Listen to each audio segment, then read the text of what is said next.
Hello students, I welcome you all to online class of CAT-G. Today we are studying surface chemistry and it is lecture number 14th. बच्चों last class में अगर आपको याद हो तो हमने इसी डायग्राम से कहानी ख़त्म किया था और आज इसी डायग्राम से कहानी का शुरुआत होगा। तो लास्ट क्लास में हमने जो भी बात किया था उसका एसेंस जो समरी था वो ये था कि कोलाइडल सॉल्यूशन से जब आप लाइट को पास कराते हो तो लाइट का जो रास्ता होता है वो विजिबल, वो दिखाई देने लगता है आपको। Path of light becomes visible when it passes through a colloidal solution. Otherwise तुम देखोगे ट्रू सॉल्यूशन से पास करते समय लाइट का रास्ता विजिबल नहीं होता। जैसे मान लो एक लेजर लाइट है, यहां से इसको जलाओगे तो यहां तो मैं रेड कलर दिखेगा जहां पे लाइट सोर्स है, जहां पे दीवार में टकराएगा वहां पे दीवार में स्पॉट बनता हुआ दिखेगा, लेकिन रास्ते में तुम्हें रेड कलर का पूरा रेड कलर का जो पट्टी है या जो बैंड है वैसा तुम्हें या रेड कलर का पाइप जैसा दिखाई नहीं देगा तुम्हें। ठीक है ना। तो अब क्या होता है, देखो क्यों दिखता है लाइट का पाथ। इसके लिए हमने बात किया था कि लाइट का स्कैटरिंग होता है। स्कैटरिंग मतलब लाइट के पार्टिकल्स या लाइट के जो बीम होते हैं वो जब वो ऐसे ऑब्जेक्ट से टकराते हैं जिन ऑब्जेक्ट का साइज इसके वेवलेंथ के रेंज में होता है। ये ऑब्जेक्ट है, मान लो ये एक ऑब्जेक्ट है जिनका साइज लाइट के वेवलेंथ के रेंज में है, तो क्या होता है लाइट यहां से स्कैटर हो जाता है, बिखर जाता है, छितरा जाता है, हर एक डायरेक्शन में यहां से बिखर जाता है लाइट। अगर ये पार्टिकल बहुत बड़ा हो तो लाइट रिफ्लेक्ट होकर लौट जाता है, पार्टिकल बहुत छोटा हो तो लाइट क्रॉस कर जाता है, लाइट को पता ही नहीं चलता है कुछ था रास्ते में। अगर पार्टिकल का साइज लाइट के वेवलेंथ के रेंज में हो तो लाइट बिखर जाता है, चारों डायरेक्शन में वहां से छितरा जाना बोलते हैं उसको, या स्कैटर कर जाना बोलते हैं। और वही होता है कि लाइट, अगर तुमने एक लाइट जलाया है जिसका वेवलेंथ, जो कि विजिबल लाइट ही हम देख पाते तो हम लोग विजिबल लाइट के बारे में बात कर रहे हैं। विजिबल लाइट का वेवलेंथ कोलाइडल पार्टिकल के रेंज में होता है, तो हर एक कोलाइडल पार्टिकल जो भी लाइट के रास्ते में आता है वो लाइट को बिखेर देता है। बिखेर देता है मतलब ये खुद ऐसा लगता है कि इससे खुद लाइट निकल रहा है, ये खुद एक जलता हुआ दिया जैसा, छोटा दिया मतलब पार्टिकल वो नैनोमीटर रेंज का दिया, जलते हुए दिए जैसा, जलते हुए बल्ब जैसा दिखता है। और ऐसे कई सारे बल्ब नजदीक नजदीक हैं आपको, तो ये देखो एक छोटा सा बल्ब इधर इधर इधर इधर, ऐसे कई सारे बल्ब हैं, तो आपको कंटिन्यूअस यहां से यहां तक रेड कलर दिखाई देता है। यही है स्कैटरिंग ऑफ लाइट और यही है टिंडल इफेक्ट। अब बच्चों हम लोग आते हैं ओरिजिनल क्वेश्चंस पे कि टिंडल इफेक्ट जो है वो कोलाइडल रेंज के पार्टिकल शो करते हैं। कोलाइडल रेंज के पार्टिकल मतलब 400 से 700 नैनोमीटर के जो 1 से लेकर के 1000 नैनोमीटर के जो पार्टिकल्स हैं ये लोग टिंडल इफेक्ट शो कर सकते हैं, क्योंकि इनका वेवलेंथ विजिबल रेंज यानी 400 से 700 वेवलेंथ वाले जो लाइट होते हैं उनसे मिलता जुलता है। आज हम लोग बात कर रहे हैं ओरिजिनल क्वेश्चंस का। जो क्वेश्चन से हम लोग टिंडल इफेक्ट को पढ़ना स्टार्ट किए थे वो क्वेश्चंस थे कि दोपहर में सनलाइट सन येलो क्यों दिखता है और सुबह शाम सन रेडिश क्यों दिखता है, आसमान नीला क्यों दिखता है और बर्फ वाइट क्यों दिखता है। ऐसे कई सवाल और उसका सिर्फ एक जवाब है बच्चों। ठीक है, ऐसा लग रहा था कि हम न्यूज़ पढ़ रहे हैं, लेकिन ठीक है चलो अब तुम्हें बता रहे हैं कि ये है तुम्हारा धरती, ये तुम्हारा धरती है जिस पर तुम खड़े हो, ये अर्थ है EARTH, और ये है अर्थ का एटमॉस्फेयर। ऑफ कोर्स हमें थोड़ा सा और अच्छा डायग्राम बनाना चाहिए था। ये है अर्थ का एटमॉस्फेयर। ठीक है, एटमॉस्फेयर मतलब इसमें कोलाइडल रेंज के कई सारे पार्टिकल्स हैं जिसको हम डॉट डॉट से दिखा दे रहे हैं। ठीक है ना, बड़े बड़े पार्टिकल हमें दिखाना चाहिए लेकिन अभी बड़ा बड़ा ऐसा पार्टिकल बनाने लगेंगे तो बहुत टाइम लग जाएगा, इसीलिए हम शॉर्ट में इस टाइप के कोलाइडल पार्टिकल दिखा दे रहे हैं। ये कोलाइडल पार्टिकल एटमॉस्फेयर में क्या क्या हो सकते हैं, तो ये वाटर के ड्रॉपलेट्स हो सकते हैं जो वेपर के फॉर्म में या फिर ह्यूमिडिटी के तौर पर प्रेजेंट होते हैं। ये डस्ट के पार्टिकल्स हो सकते हैं। ठीक है, तो डस्ट पार्टिकल्स हो सकते हैं, बड़े बड़े वाटर ड्रॉपलेट्स भी हो सकते हैं, ये सब कोलाइडल पार्टिकल हैं। जो एटमॉस्फेयर में सस्पेंडेड हैं, लटके हुए हैं, एटमॉस्फेयर में घूम रहे हैं। और क्या होता है कि ये सन है आपका, इधर दोपहर का सन, मतलब आप यहां पर खड़े हैं, पहले आपको ही बना दे देखो, तो ये आप इधर खड़े हैं देखो, ठीक है।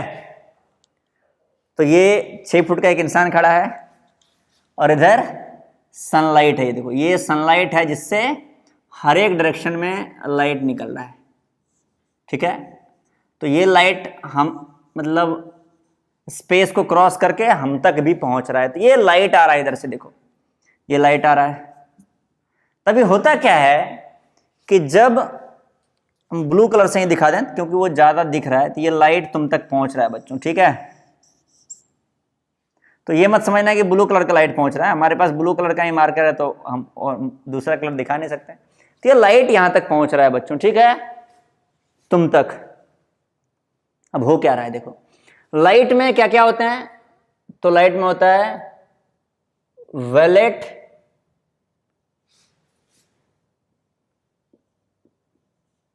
ये कलर्स होते हैं व्हाइट लाइट में जो हमें दिखाई देते हैं। तो टिंडल इफेक्ट इन्हीं लाइट के रिस्पेक्ट में होता है जो लाइट दिखाई देते हैं। तो अभी देखो क्या है कि लाइट में वैलेट का परसेंटेज बहुत कम होता है, वैलेट और इनफैक्ट इंडिको का भी परसेंटेज बहुत कम होता है, बहुत कम परसेंटेज, खास करके wallet, very less percentage in light, very less percentage in sunlight. Sunlight में वैलेट का परसेंटेज बहुत कम होता है। तो बेसिकली यहां से यहां तक का बात हमें करना पड़ेगा, इंडिगो का भी परसेंटेज कम होता है।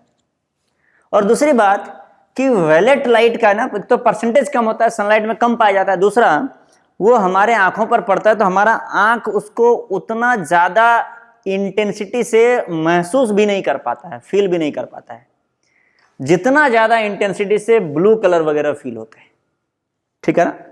इसीलिए जितने भी मार्कर्स आते हैं वो ब्लू कलर के जनरली आते हैं, वैलेट कलर के मार्कर्स मार्केट में तुम्हें नहीं मिलेंगे बच्चों, ठीक है ना, क्योंकि ब्लू कलर का आंखों पर ज्यादा इंप्रेशन बनता है। तो वैलेट कलर का परसेंटेज कम होता है, आंख में सेंसिटिविटी इसका कम है, इसीलिए इसकी बात हम लोग न करें तो ज्यादा अच्छा है। तो इधर इंडिगो को भी भूल जाओ 1 मिनट के लिए। तो ये जो कलर्स है ना, ये कलर्स BGYOR, ये कलर्स के रिस्पेक्ट में सारा कहानी चलने वाला है। तो अब देखो इसमें जो है सबसे हाईएस्ट वेवलेंथ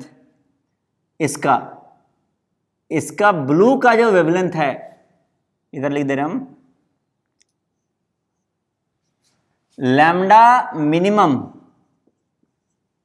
और रेड का वेवलेंथ है लैम्डा मैक्सिमम, ठीक है ना। ब्लू से रेड तक के बारे में बात कर रहे हैं। तो इसका वेवलेंथ सबसे कम है और इसका वेवलेंथ सबसे ज्यादा है। इसका वेवलेंथ तुम मान सकते हो लगभग 700 नैनोमीटर के रेंज में है। इसका वेवलेंथ कुछ आ जाएगा तुम्हारा 500 के आसपास। 400 जो नैनोमीटर होता है, 400 से 700, 400 होता है वायलेट का, वायलेट 400 के रेंज में होता है। ये तुम 500 के रेंज में तुम ले सकते हो ब्लू कलर का, ठीक है। तो ये जो है रेड कलर का वेवलेंथ सबसे मैक्सिमम है। अब जो लाइट के पार्टिकल होते हैं वो पार्टिकल देखो, कोलाइडल पार्टिकल का जो रेंज होता है, सॉरी लाइट के पार्टिकल नहीं, कोलाइडल पार्टिकल का जो रेंज होता है वो होता है 1 नैनोमीटर से 1 nm से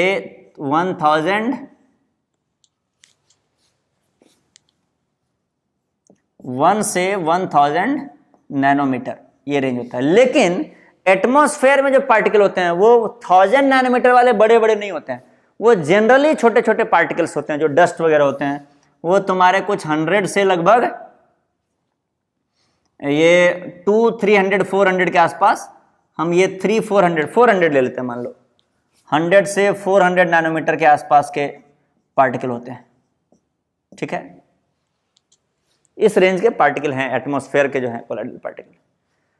तो अब देखो क्या है कि जितना कम वेवलेंथ होने वाला है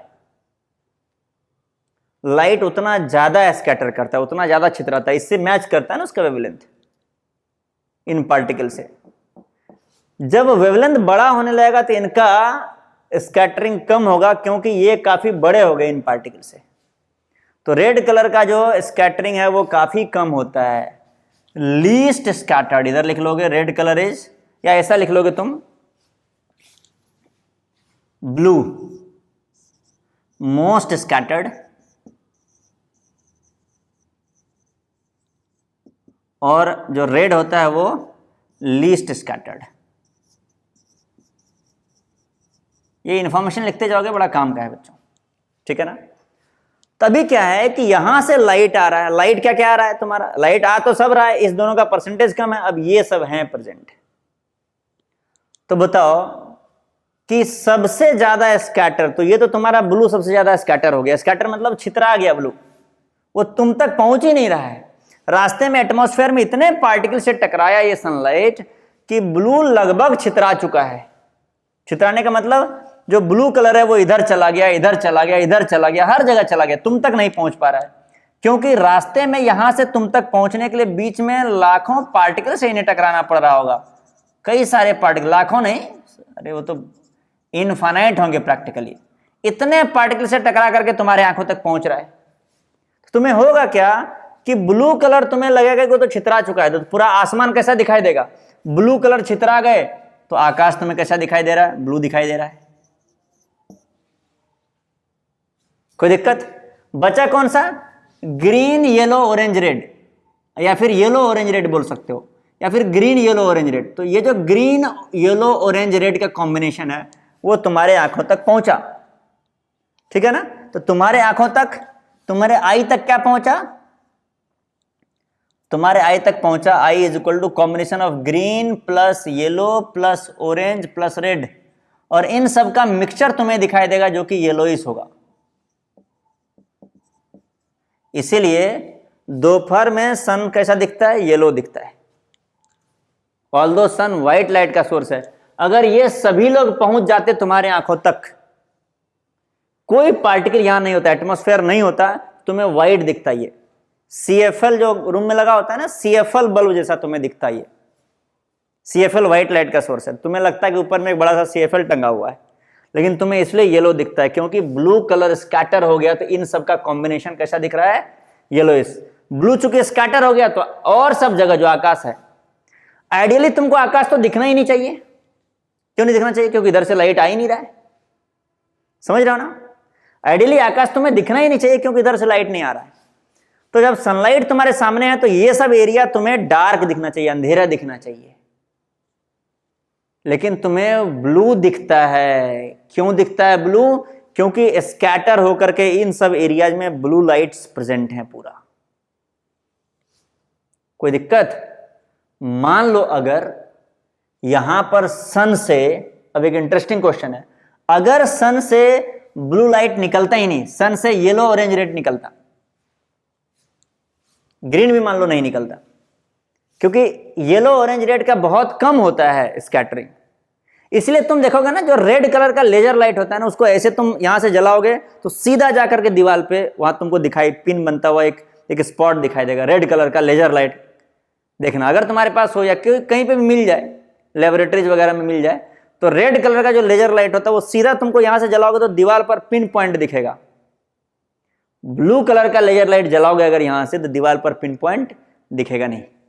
या व्हाइट लाइट यहां से जलाओगे, जो व्हाइट लाइट टॉर्च वगैरह होता है ना, मोबाइल का लाइट या टॉर्च होता है, मोबाइल लाइट में तो वो तो ऑलरेडी स्कैटर होकर निकलता है, लेकिन टॉर्च लाइट होता है ना, एक पतला सा टॉर्च आता है, ब्लैक कलर का टॉर्च रहेगा, व्हाइट लाइट निकलता है उससे, तो टॉर्च जलाओगे तो वो भी दीवार पर एग्जैक्ट तुम्हें दिखाई नहीं देगा, मतलब वहां पर एक स्पॉट बनता हुआ। क्यों? क्योंकि व्हाइट लाइट में से बहुत सारे पोर्शन स्कैटर कर जाते हैं, लेकिन रेड कलर का स्कैटरिंग मिनिमम होता है, इसीलिए रेड कलर का लेजर जलाओगे तो सीधे दीवार पर तुम्हें स्पॉट बनता हुआ दिखाई देगा। ठीक है, तो अगर सन में येलो ऑरेंज और रेड कलर के ही लाइट आते तो तुम्हें आकाश अंधेरा दिखता है बच्चों, समझ गए? क्योंकि ये स्कैटर होता है कौन, ये सब तो स्कैटर नहीं के बराबर होते हैं, बहुत कम होते हैं, तो तुम्हें ये अंधेरा दिखता है। खास करके अगर रेड और ऑरेंज कलर होता, और अगर रेड कलर का सन से लाइट निकलता, तब तो तुम्हें ये सब ऑलमोस्ट परफेक्टली ब्लैक दिखता, तब तुम्हें लगता कि लेजर लाइट यहां से आ रहा है, सीधा लाइट निकलता और तुम्हारे आंखों तक पहुंच जाता, क्योंकि इसका स्कैटरिंग बहुत कम होता है। तो दो बातें एक्सप्लेन हो गई, क्या कि दोपहर का सूर्य येलो क्यों दिखता है और आसमान ब्लू क्यों दिखता है। तीसरा क्वेश्चन, ये है देखो, ये शाम वाला सूर्य है, शाम ढले, ये शाम ढलते हुए शाम का सूर्य है। और ऐसा ही सूर्य इधर शाम ढल रहा है तो इधर उग रहा होगा, राइज हो रहा होगा। तो बात वही है, जो सनसेट के टाइम में जैसा सूर्य दिखेगा वैसा ही सनराइज के टाइम में दिखेगा, एक्सेप्ट डायरेक्शन। ईस्ट में सनराइज दिखेगा, वेस्ट में सनसेट दिखेगा, उसके अलावा कोई अंतर तुम्हें नहीं दिखेगा। तो क्योंकि दोनों के पीछे एक कहानी, साइंस एक ही है। जब तुम सनसेट के टाइम में सूर्य देखते हो तो देखो क्या हो रहा है, ये तुम्हारे आंखों तक पहुंचता सूरज का लाइट। अब देखो सनसेट के टाइम का जो सूर्य है वो एटमॉस्फेयर में ज्यादा लंबा दूरी तय करता है तुम्हारे आंखों तक पहुंचने के लिए। दोपहर का टाइम का सूर्य एटमॉस्फेयर के अंदर बहुत कम दूरी तय करता है बच्चों। तो कम दूरी तय किया तो क्या हुआ कि लाइट्स जो है तुम्हारे आंखों तक पहुंचने से पहले कम पार्टिकल से टकराए दोपहर के टाइम में, और शाम के टाइम में या फिर सुबह के टाइम में यहां से होगा तो भी वही हिसाब किताब चलेगा। सुबह या शाम के टाइम में क्या होगा, लाइट को एटमॉस्फेयर में ज्यादा दूरी क्रॉस करना पड़ता है तुम्हारी आंखों तक पहुंचने के लिए। जब ज्यादा दूरी क्रॉस करेगा तो नेचुरली ज्यादा पार्टिकल से टकराएगा रास्ते में वो। तो दोपहर के टाइम में जहां पर सिर्फ ब्लू स्कैटर हो रहा था ज्यादा अमाउंट में, ये सब बहुत कम स्कैटर हो रहे थे, और येलो ऑरेंज रेड ये सब तुम्हारी आंखों तक बहुत ज्यादा मात्रा में पहुंच जा रहा था, ग्रीन येलो ऑरेंज रेड। शाम के टाइम में क्या होगा, ये तो स्कैटर हो ही गया ब्लू वाला, ग्रीन येलो और ऑरेंज भी बहुत मात्रा में स्कैटर हो जाता है। खास करके ग्रीन तो लगभग स्कैटर हो जाता है ब्लू जैसा ही, येलो भी लगभग स्कैटर हो जाता है। तो जो बचता है तुम्हारे पास सिर्फ ऑरेंज और रेड का कॉम्बिनेशन बचता है, क्योंकि ज्यादा दूरी तय करने से, ज्यादा पार्टिकल टकराने से ज्यादातर लाइट स्कैटर हो जाते हैं। तो ब्लू स्कैटर हो गया, ग्रीन भी स्कैटर हो गया, येलो भी ऑलमोस्ट स्कैटर हो गया, बचा ऑरेंज रेड। तो इसीलिए तुम्हें ऑरेंजिस या रेडिस या ऑरेंज रेड का कॉम्बिनेशन तुम्हें शाम में दिखाई देता है। कोई दिक्कत बच्चों? चलो अब बात बताते हैं कि जो ये होते हैं, जो तुम्हारे बादल होते हैं, वाटर ड्रॉपलेट्स। वाटर ड्रॉपलेट्स ऐसा क्यों होता है कि वो वाइट दिखाई देता है तुम्हें? तो बादल में जो वाटर ड्रॉपलेट्स होता है ना, पहले ये नोट डाउन कर लो बच्चों, ये कहानी मैंने पूरा बता दिया आपको। अब एक लास्ट क्वेश्चन बचा हुआ है कि बादल तुम्हें वाइट क्यों दिखाई देता है। इसको मिटा दें फिर उस पर डिस्कस करेंगे। नेक्स्ट क्वेश्चन है, बादल तुम्हें व्हाइट क्यों दिखाई देता है? तो बादल में बेसिकली वाटर के एक एक मॉलिक्यूल नहीं होते हैं, वाटर के बड़े बड़े ड्रॉपलेट्स होते हैं, पानी की बूंदें होती है। तो पानी की जो बूंदें हैं ना वो काफी बड़ा होता है, उसका साइज जो है वो 1000 नैनोमीटर के रेंज में होता है। तो जो वाटर ड्रॉपलेट्स होता है, वाटर ड्रॉपलेट्स जो है उसका साइज रिलेटिवली डस्ट पार्टिकल के साइज से बड़ा होता है। और ऐसे कई सारे वाटर ड्रॉपलेट्स जब एक जगह एक एरिया में इकट्ठा होते हैं तो उनको हम लोग बादल बोलते हैं। तो water droplets in cloud, water droplets in cloud due to larger size, due to larger size, इसका साइज लार्जर होता है। तो लार्जर साइज हो गया, देखो छोटे पार्टिकल हैं तो वो ब्लू को ज्यादा स्कैटर कर पाता है क्योंकि ब्लू से उसका मैच करता है। जब बड़ा हो गया तो वो सबको स्कैटर कर देगा। जैसे मान लो कोई पार्टिकल हो गया जिसका पार्टिकल साइज हो गया तुम्हारा 600-700 नैनोमीटर, तो वो 700 वाले को भी स्कैटर कर देगा और 400 वाले को भी स्कैटर कर देगा वेवलेंथ के लाइट को। तो due to larger size scatter all wavelength of visible light, visible light के सभी वेवलेंथ को स्कैटर करता है। अब सभी वेवलेंथ को स्कैटर करेगा तो ऑफकोर्स वो वाइट ही दिखेगा क्योंकि सभी वेवलेंथ का कॉम्बिनेशन वाइट दिखता है। ठीक है बच्चों, तो ये हमने टिंडल इफेक्ट और लाइट के स्कैटरिंग से रिलेटेड बहुत सारी बातें कर ली है। ठीक है, चलो अब ये टॉपिक जो है चैप्टर लगभग एंड की तरफ है। एक छोटा सा टॉपिक बचा हुआ है, वो है इमल्शन। तो हमें इमल्सन पढ़ाने का मन तो था नहीं, बहुत छोटा सा टॉपिक है, तुम लोग खुद ही पढ़ सकते हो, लेकिन फिर भी सोचे चलो पढ़ा देते हैं। तो इमल्सन पढ़ा रहे हैं, लेकिन एक दो बातें तुम लोग एनसीईआरटी से खुद से ही पढ़ लोगे। एक तो ये कि हमारे अराउंड जो कोलाइडल पार्टिकल्स हैं, जैसे फॉग हो गया जो सुबह सुबह दिखता है ना ठंडी के दिनों में, वो भी कोलाइडल पार्टिकल है ना। वाटर ड्रॉपलेट्स एयर में सस्पेंडेड हैं, तो वो है water liquid, water in air, ये जो धूल कण हो गए वाटर में, ये सब हमारे अराउंड जो कोलाइडल पार्टिकल्स हैं उनके बारे में पढ़ लेना। और कुछ कोलाइडल पार्टिकल का मेडिसिन वगैरह में यूज होता है, वो सब तुम पढ़ लेना, use of colloids, NCERT book से। इमल्सन एक छोटा सा टॉपिक है। इमल्सन क्या है? इमल्सन है liquid in liquid, liquid in liquid colloidal solve, इसको इमल्सन बोलते हैं। ठीक है, कोलाइडल सॉल्व का जो टाइप होता है ना, याद आ रहा है हम लोग फिजिकल स्टेट के आधार पर, डिस्पर्स्ड फेज सॉलिड हो, डिस्पर्सन मीडियम सॉलिड हो, तो क्या कोलाइडल बोलेंगे। वैसे डिस्पर्स्ड फेज लिक्विड और डिस्पर्सन मीडियम लिक्विड हो तो कोलाइडल सॉल्व का क्या नाम होगा। तो हमने कोलाइडल सॉल्व को कैटेगराइज किया था इस तरीके से अलग अलग टाइप्स में। उसमें एक टाइप आता है इमल्सन, जिसमें एक लिक्विड अगर दूसरे लिक्विड के अंदर मिलाओगे तो जो कोलाइडल बनेगा। तो ये तब होगा, ये तब बनेगा जब दोनों लिक्विड आपस में मिसिबल ना हो, मतलब घुलनशील ना हो, वरना ट्रू सॉल्यूशन बना लेगा। जैसे एसिटिक एसिड को पानी में डालोगे तो ट्रू सॉल्यूशन बना लेगा। ठीक है ना। तो लिक्विड को घुलनशील नहीं होना चाहिए, तो लिक्विड कैसा होना चाहिए? Mixture of to immiscible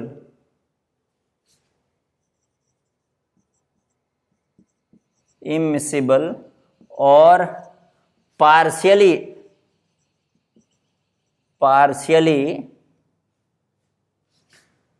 miscible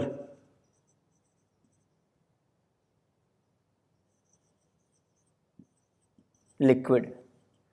तो ऐसे लिक्विड होना चाहिए जो कंप्लीटली इमिसिबल हो या फिर पार्शियली मिसिबल हो। तो तुम बोलोगे जैसे कि ऑयल और वाटर इमिसिबल है, तो पानी ले लो, उसमें ऑयल डाल दो ऊपर से। तो जैसे तुमने क्या किया, ये पानी ले लिया और इसके अंदर तुमने ऑयल डाल दिया, सरसों तेल डाल दो या कोई सा भी ऑयल डाल दो, केरोसिन ऑयल डाल सकते हो, डीजल भी डाल सकते हो, पेट्रोल भी डाल सकते हो। हालांकि पेट्रोल तो तुरंत वेपराइज हो जाता है, लेकिन तुम डीजल वगैरह भी डाल सकते हो, जो भी तुम्हें इजीली अवेलेबल मिल जाए। तो क्या होगा, ऊपर में एक लेयर बना लेता है, ये हो गया वाटर, ये हो गया ऑयल, तो सोल्यूशन तो बना ही नहीं। क्या करना पड़ेगा तुम्हें, इसके अंदर एक एजिटेटर डाल के घुमाना पड़ेगा पूरा। तो क्या होगा, ये थॉरोली मिक्स हो जाएगा। थॉरोली मिक्स हो जाएगा तो क्या होगा कि जो ज्यादा अमाउंट में है वो एज ए सॉल्वेंट रहेगा, और जो छोटा कम अमाउंट में है उसके छोटे छोटे पार्ट्स टूट के फैल जाएंगे। जैसे मान लो if water is equal to DM, DM मतलब डिस्पर्सन मीडियम, यानी कि ज्यादा है, अगर सॉल्वेंट है मतलब मोर अमाउंट है मान लो, तो क्या होगा, ऐसा एक सॉल्यूशन रहेगा जिसमें वाटर डीएम है और ऑयल जो है ना उसका छोटा छोटा पार्टिकल टूट टूट करके ऐसा छितर जाएगा, ऐसा बिखर जाएगा पूरे सॉल्यूशन में। तो ये कोलाइडल बन गया। ये क्या है, ये ऑयल पार्टिकल है, ऑयल है। तो इसको बोलेंगे हम लोग, if water is DM and oil is equal to DP, then इसका एक तम नाम होता है, देन इसको बोलते हैं oil in water. Oil in water, या इसका सिंबल होता है O-W, oil in water emulsion. क्या बोलते हैं इसको, ऑयल इन वाटर इमल्सन बोलते हैं। जब वाटर और डिस्पर्सन मीडियम और ऑयल और डिस्पर्स्ड फेज। तो इमल्सन के मेनली यही दो टाइप हैं। एक तो टाइप हो गया ऑयल इन वाटर, जब वाटर ज्यादा ले लो ऑयल कम ले लो, उसको घुमा दो, पूरा घुमा दोगे तो ऐसा बन जाएगा तुम्हारा। और दूसरा केस क्या होगा, तो दूसरा केस हो जाएगा बच्चों, इसको मिटा दे रहे हम। दूसरा केस हो जाएगा if oil is more, more यानी कि is equal to DM, dispersion medium है, and water is less, water is less है, लेसर अमाउंट में लिए तुम, जो कि डीपी है तुम्हारा, डिस्पर्स्ड फेज है, तो क्या होगा, तो तुम्हें ऐसा सॉल्वेंट जो है ऑयल दिखाई देगा और इसमें वाटर के ड्रॉपलेट्स होंगे, वो बिखरे हुए होंगे छोटे छोटे टुकड़े, तो ये तुम्हारा वाटर है और ये कहलाएगा water in oil, WINO emulsion. तो ये दो टाइप के इमल्सन है बच्चों, वाटर इन ऑयल और ऑयल इन वाटर, ठीक है, दो टाइप के इमल्सन्स हैं। जैसे एग्जांपल लिख लोगे,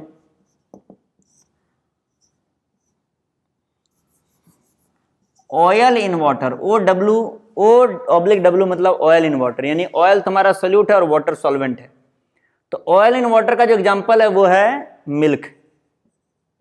मिल्क में देखो मेन सॉल्वेंट वाटर होता है और उसमें जो फैट है, मिल्क में फैट होता है ना, तभी तो मिल्क प्रोडक्ट खाने से, जो मिठाई वगैरह लोग खाते हैं तो लोग मोटे हो जाते हैं।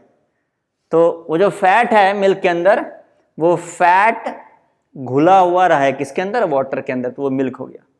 अब क्या करो, लोग गर्म कर देते हैं मिल्क को, वाटर उड़ा देते हैं, है कि नहीं, क्या बनता है, तो बन जाता है वो बटर, ऐसे ही बनता है ना, और फिर बटर को गर्म करते तो घी बन जाता है। तो जो बटर है तुम्हारा वो क्या है, यह है वाटर इन ऑयल, यानी कि गर्म करके वाटर उड़ा दिए तो ऑयल ज्यादा हो गया, वाटर कम बचा, तो अब वाटर इन ऑयल बन जाता है और जो हो गया तुम्हारा बटर। ठीक है बच्चों, ये एग्जांपल हो गए। लेकिन देखो एक परेशानी रहता है इसमें, वो परेशानी क्या होता है, परेशानी ये होता है कि ये जो तुमने जैसे ऑयल वाटर लिया था, इसको घुमाया पूरा, तो ऑयल मान लो टूट टूट करके अलग अलग पार्टिकल में कन्वर्ट हो गया। अब ये जो पार्टिकल हैं ये तो कोलाइडल पार्टिकल हैं, तो रैंडम मोशन भी करेंगे, और ये ऑयल आ करके इधर रैंडम मोशन किया और इस ऑयल के पार्टिकल से टकराया मान लो, तो ऐसा भी हो सकता है कि ये दोनों जुड़ के बड़ा पार्टिकल बन जाए, फिर ये तीसरे से जुड़ के एक बड़ा पार्टिकल बन जाए, फिर सब जुड़ जाएंगे आपस में, तो क्या होगा, फिर से ऑयल अलग हो जाएगा, वाटर अलग हो जाएगा। रखे रखे बस ऐसा हो सकता है। तो इमल्सन के साथ दिक्कत ये होता है कि रखे रखे दो जो फेज होते हैं, ऑयल अलग हो जाता है, वाटर अलग हो जाता है, ठीक है ना, लिख लो इस बात को।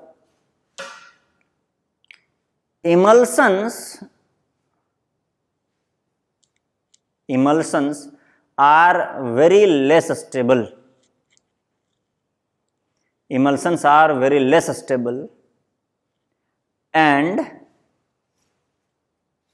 the two components are separated. दोनों कंपोनेंट सेपरेट हो जाता है। The two components are separated on standing. Standing मतलब रखे रखे, उसको स्टैंडिंग बोलते हैं अंग्रेजी में। स्टैंडिंग मतलब ये नहीं खड़ा हुआ है, स्टैंडिंग मतलब रखे रखे जो दो कंपोनेंट्स हैं वो सेपरेट हो जाते हैं। और ये एक्सपेरिमेंट तुम घर पे कर सकते हो। तो पापा या मम्मी को बोलना कि 4-5 केजी मिल्क ले आए, और उस मिल्क को 2 दिन के लिए तुम रखे रखे छोड़ देना किचन में कहीं, फिर देखना क्या होगा, ऊपर में तुम्हें वाटर का लेयर दिखाई देगा और नीचे जो फैट है वो जम जाएगा पूरा। ऐसा एक्सपेरिमेंट करके घर में देखना, 4-5 लीटर मिल्क बर्बाद होगा बस, और क्या, एक्सपेरिमेंट तो करके सीख जाओगे ही तुम। तो ये एक्सपेरिमेंट घर पे कर सकते हो, तुम देखोगे कि मिल्क जो है वो खराब हो जाता है, उसमें से फैट अलग हो जाता है, वाटर अलग हो जाता है। तो उसके लिए क्या करते हैं, अब जो पैकेट वाले लोग मिल्क बेचते हैं ना, उनको पता है कि भाई आज पैकेट बना रहे हैं, कल दुकान तक पहुंचेगा, दुकानदार बेच नहीं पाया तो परसों कोई व्यक्ति खरीदेगा उसको, और तब तक अगर मिल्क के साथ वही हो गया जो रखे रखे होता है, तो कौन खरीदेगा इस मिल्क को। तो क्या करते हैं वो लोग कि ये जो ऑयल के पार्टिकल्स है ना, जो मिल्क के अंदर डिस्पर्स होते हैं वाटर में, वो ऑयल के पार्टिकल जमा ना हो, इस ऑयल पार्टिकल के ऊपर एक लेयर बना देते हैं, प्रोटेक्टिव लेयर। क्या बना देते हैं, प्रोटेक्टिव लेयर बना देते हैं, ताकि ये दोनों ऑयल पार्टिकल जुड़े ना आपस में। तो ये जो लेयर है, जिस कंपाउंड का ये लेयर बनेगा उसको बोलते हैं इमल्सिफाइंग एजेंट, और वो मिला देते हैं पैकेट वाले मिल्क में, फिर वो 3-4 दिन भी रह जाता है कभी कभी। लेकिन वो इमल्सिफाइंग एजेंट भी 10 दिन नहीं रख सकता है, क्योंकि इमल्सन्स क्वाइट अनस्टेबल होते हैं। लिख लो इस बात को। Emulsifying agents such as soap, साबुन होता है ना, वो भी एक इमल्सिफाइंग एजेंट होता है कि नहीं? दूध में साबुन मिला दो तो थोड़ा सा ज़्यादा टिकता है, लेकिन मिलाना मत, क्योंकि वो हेल्थ के लिए अच्छा नहीं है। तो जो दुकान वाले मिलाते हैं ना, जो फैक्ट्री वाले मिलाते हैं, वो अच्छा इमल्सिफाइंग एजेंट मिलाते हैं जिसका हेल्थ पर बहुत ज़्यादा इफेक्ट नहीं है।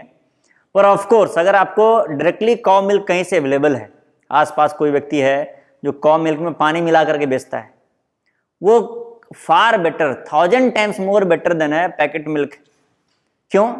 क्योंकि मिल्क में अगर पानी मिलाया जाए तो कोई हानिकारक चीज नहीं मिल रहा है। बस ये है कि आपको आधा लीटर आपने मिल्क खरीदा तो उसमें हो सकता है 100 ml पानी हो, तो आपको एक्स्ट्रा पैसा देना पड़ रहा है। 100 ml पानी का जो कॉस्ट है वो मिल्क का कॉस्ट आपको देना पड़ जा रहा है, लेकिन ठीक है, उससे आपके हेल्थ पे नेगेटिव इंपैक्ट नहीं पड़ेगा। लेकिन अगर मिल्क में कुछ दूसरा चीज मिला हुआ है, पैकेट मिल्क में बहुत सारे केमिकल्स मिले होते हैं, उनका इंपैक्ट ज्यादा होता है। पर ऑफ कोर्स आपको खाना तो है ही, तो आपको जो अवेलेबल हो जाए, अगर प्रेफरेंस हो दोनों में से चूज करने का कि डायरेक्ट कॉ मिल्क कहीं आसपास से ले लिया जाए, या फिर या बफेलो का मिल्क भी है, कोई सा भी मिल्क डायरेक्टली मिल जाए मान लो आसपास से, तो वो मिल्क और पैकेट वाले मिल्क में किसको प्रेफर करें?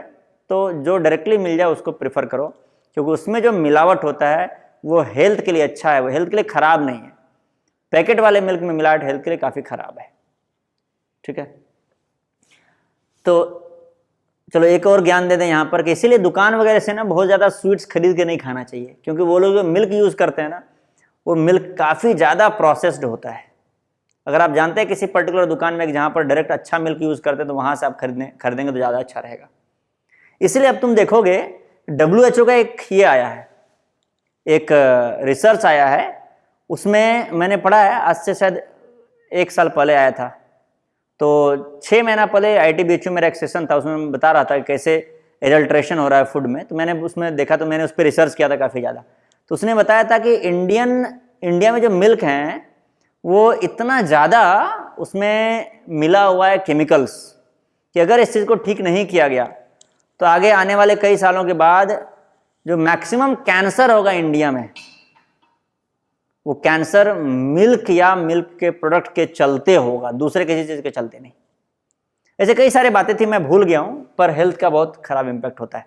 तो चलो बच्चों, हम लोग बात कर रहे थे कि इमल्सिफाइंग एजेंट मिला करके इस सॉल्यूशन को, इमल्सन को थोड़ा देर तक सेफली रखा जा सकता है। लिख लो, substance that can form a protective layer on the dispersed phase of an emulsion. Substance that can form a protective layer on the dispersed phase of an emulsion. Dispersed phase के ऊपर, ये जो particle है इसके ऊपर, that can form a protective layer on the dispersed phase of an emulsion is called emulsifying agent. Is called emulsifying agent. Is called emulsifying agent. तो बच्चों, इन्हीं शब्दों के साथ इस चैप्टर को हम लोग विराम देंगे। Thank you very much.